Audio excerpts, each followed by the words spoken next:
Welcome to Programming with Professor Caleb. In the last video, I talked about reading text files with the Scanner class. Today, I want to look at writing text files using the PrintWriter class. We have several different classes that will allow us to write to text files. We're going to use the PrintWriter because it gives us the same print and printline methods that we use with system.out. There are several ways to attach a PrintWriter to a file. We can do the same thing we do with our scanner, attaching the PrintWriter to a file object when it's created. We also have the option of simply passing the file name into the PrintWriter constructor. A third option to consider is attaching the PrintWriter to another kind of writer called a file writer. And in our demo, we'll look at why we might want to do that. Once again, we do have to worry about exceptions. We'll need to catch the more general I/O exception. Technically, some ways to open the file with PrintWriter do throw file not found exception, but some throw I/O exception. And it turns out that file not found exception is a kind of I/O exception, so you can catch a file not found exception using I/O exception. So my recommendation is to just use I/O exception with your output files. So that gives us try, PrintWriter output is assigned new PrintWriter output.txt. Then, of course, we'll have code to actually write the file, and we'll close the file.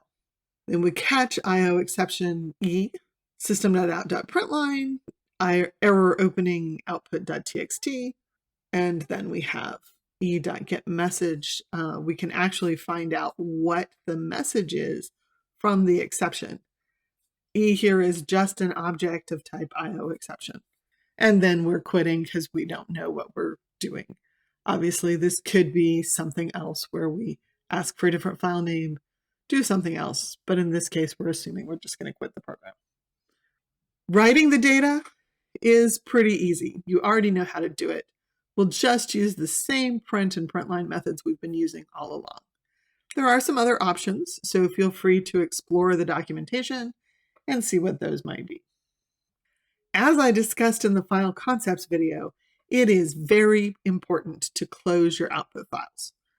As with closing input files, this is very simple. We're just going to call PrintWriter's close method.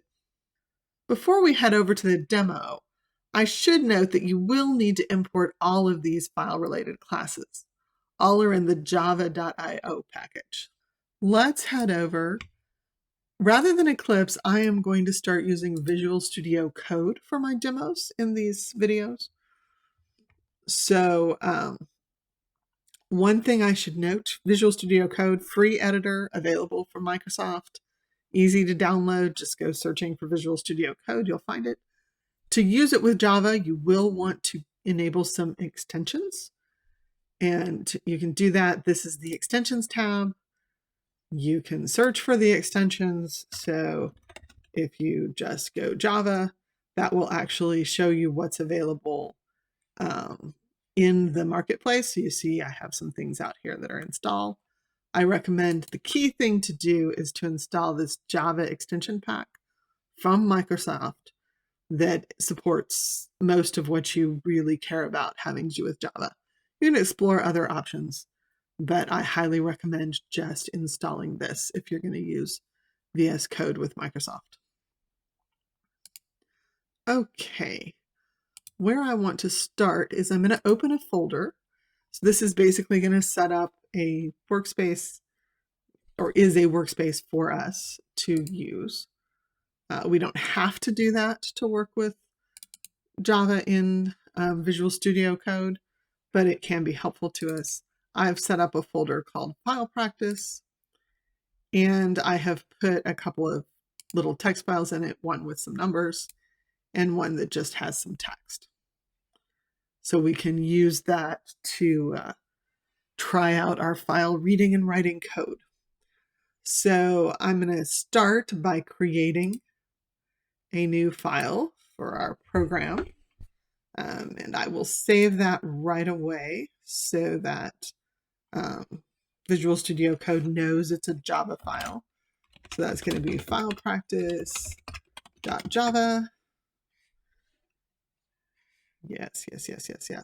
Every time I do anything with Java, I got to figure out how to make that stop annoying me. So let's start by throwing in a comment. This is playing with text files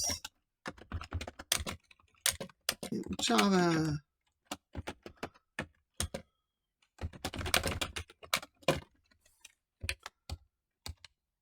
And we need a class here. So note that there are these things with sort of boxes that I'm going to be choosing. That's because these are code snippets, basically suggestions, so that I can avoid having to write the whole thing out in places. So we're going to need a try catch, remember, because we are writing code that produces errors, exceptions that have to be handled. In particular, we're going to be using an IO exception. We're going to need to import that. And we will handle that exception simply by printing to system.error. And we'll just say error with file and use the message that the exception object has. Okay, so what I want to do to begin with, I said I had these files. First thing I want to do is just demonstrate, let's read a file line by line and write it out to a different file. We're going to do that. Scanner input is new scanner. And to make that, we're going to need to attach that to a file. And we're going to be reading small.txt. So let's import. Don't you want to tell me? Import our scanner, import our file. And of course, it's now complaining that I'm not using input yet. That's fine. Then let's go ahead and open our output file. So that's going to be a PrintWriter. And I'm going to call that output.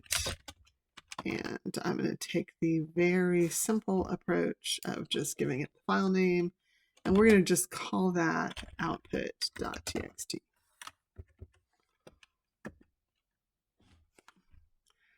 Now I need a loop to read each line of my small.txt file and write it out to the output file.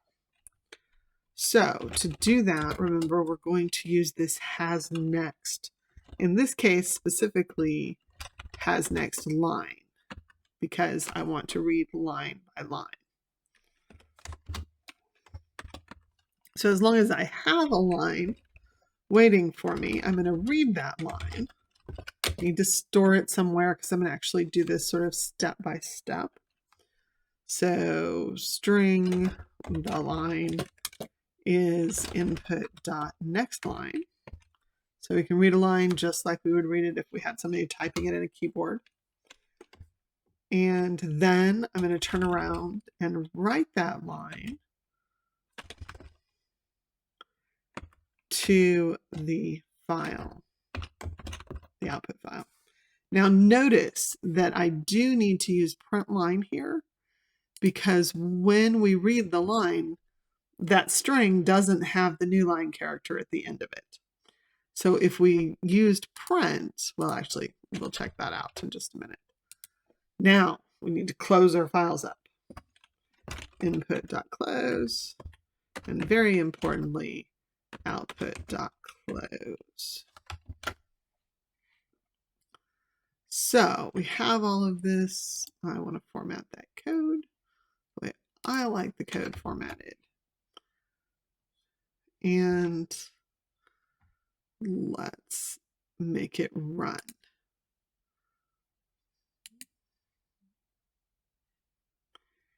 And we can run right from here. There's this thing called the terminal that will show up. It actually shows us what all was involved in doing this. And we can now see that this output.txt exists.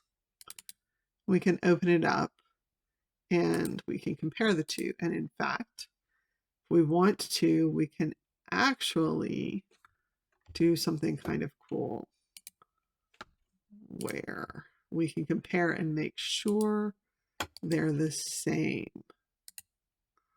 I can compare the two selected and they're not, and they're the same.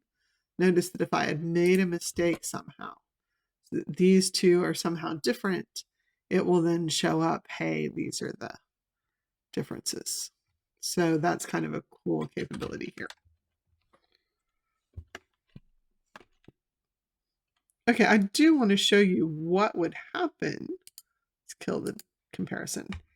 If we used print instead of print line here. So let's run that again and see what output.txt looks like now. And you can see it just puts them all on one line. So we'll stick with our print line.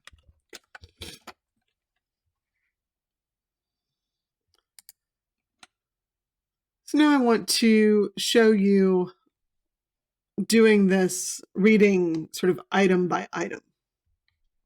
So we're going to actually just modify this to be different.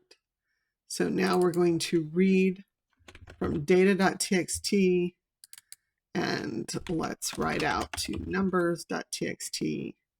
We're going to use has next because we don't care whether or not there's another line. There could be extra blank lines. We're not basing things on lines. What we want to know is whether there's a next item to read because we want to read number by number. So let's take a look at our data.txt file. You can see it's just a bunch of numbers on a couple of lines. When we get here, we don't want to keep going. There's technically a line, but there's not going to be another number. So we would have an error if we tried to read another number at that point.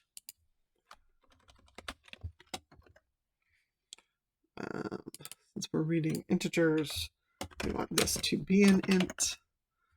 And I'm going to print these numbers all on the same line, or all on different lines. Sorry. Could it be there? Okay. So this is very simple. I do want to demonstrate the different ways to open our PrintWriter files. So let's go ahead and change this so that it also uses the file.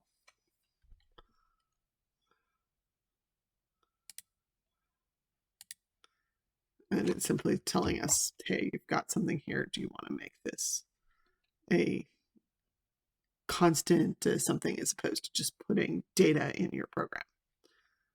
The answer is right now, no, I don't. Okay, let's run that and see the file that we came up with. So that's numbers.txt was our new file.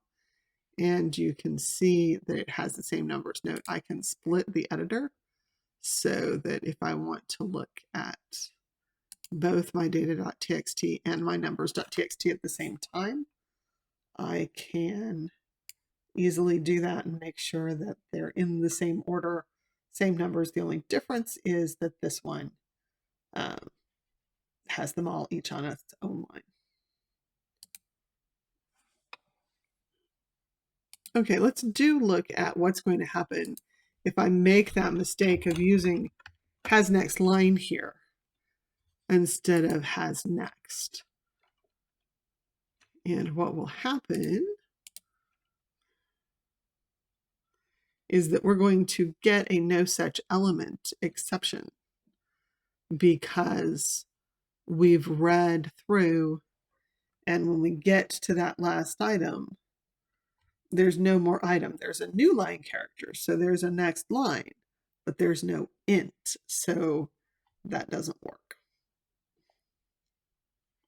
Okay, the last thing I want to show you before we wrap up this video is appending. So I'm going to actually do a different program.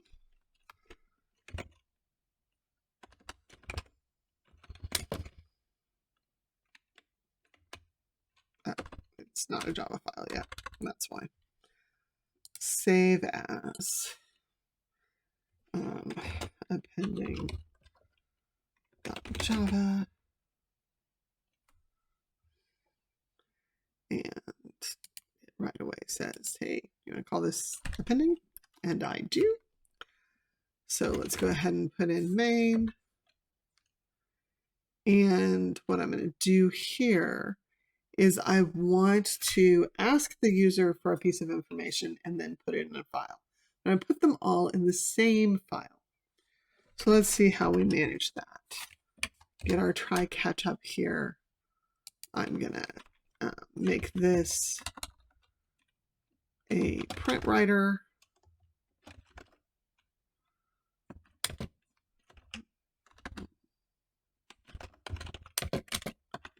And this time I'm going to attach it to a file writer and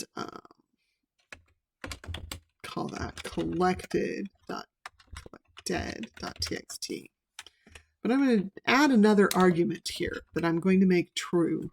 What this argument is doing is it's saying, do you want to add to the end of the file instead of creating a new file altogether? And I do in this case. Now, if there is no file, then we will create the file and write things to it. But if the file already exists, then what this will do is it will add to the end of it. Okay. We have a few imports we need. Let's get that one in. Let's change this to be an IO exception. Get that imported.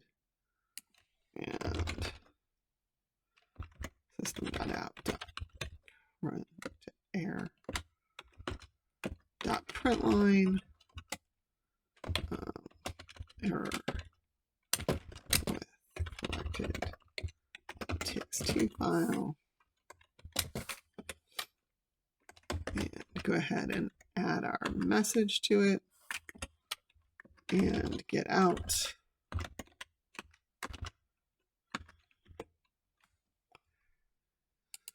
Now, what I said I wanted to do was ask the user for something and put that in the file.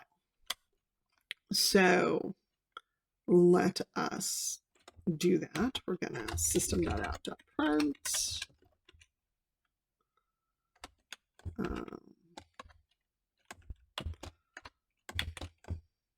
Enter current info. And then we're going to need a scanner to read it. Now notice when I'm picking these, in some cases it's going ahead and giving me the import right away because I've selected the one that belongs to java.util, so it knows I need to import it. So that's kind of cool. Let's call that keyboard. And that's a new scanner attached to system.in. Then let's go ahead. Kind of hurts my soul that I did that before, so let's go ahead and move that before the actual prompt.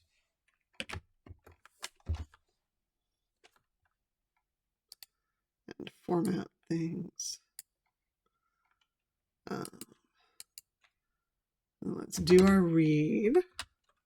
So string info is scanner. It's the keyboard dot next line. We're just going to read whatever they put in. We're going to throw that into the file. So outfile dot println info. And then we're going to close out file. I now want to start running this. So it's F5.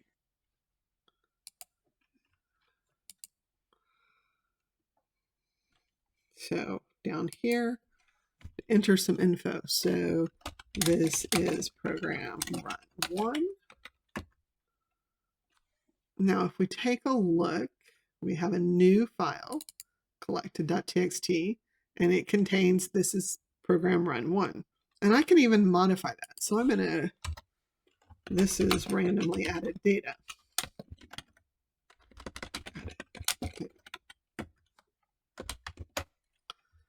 Now let's see what happens if we run the program again. So this is program run 2. And if we open the program, now we see it has the first data, has what we added manually, then it has the next one tacked on to the end. Now, this isn't a super common thing for us to be doing. We certainly wouldn't want to open and close the file appending things during one program run, in most cases. Exceptions exist. But there are certainly cases where we want to keep data and sort of accumulate information from multiple program runs, from different times in a long program run, into one file. And this business of being able to append to the end of the file is great for that. It's especially used in things like logging, where we want to say, this is what happened with the ID system at a university or at a hospital. When you need to keep track of things happening, that will log the transactions and send them into one file. See that in a lot of system things and so forth. Hopefully this gives you a sense of what all's involved. I encourage you, as always, to go explore, play with it. The way you're going to learn this is to do it yourself. I can demonstrate all day long and it'll do no good at all. But if you follow along and then go try and explore, you can learn a ton. Thanks for watching. See you next time.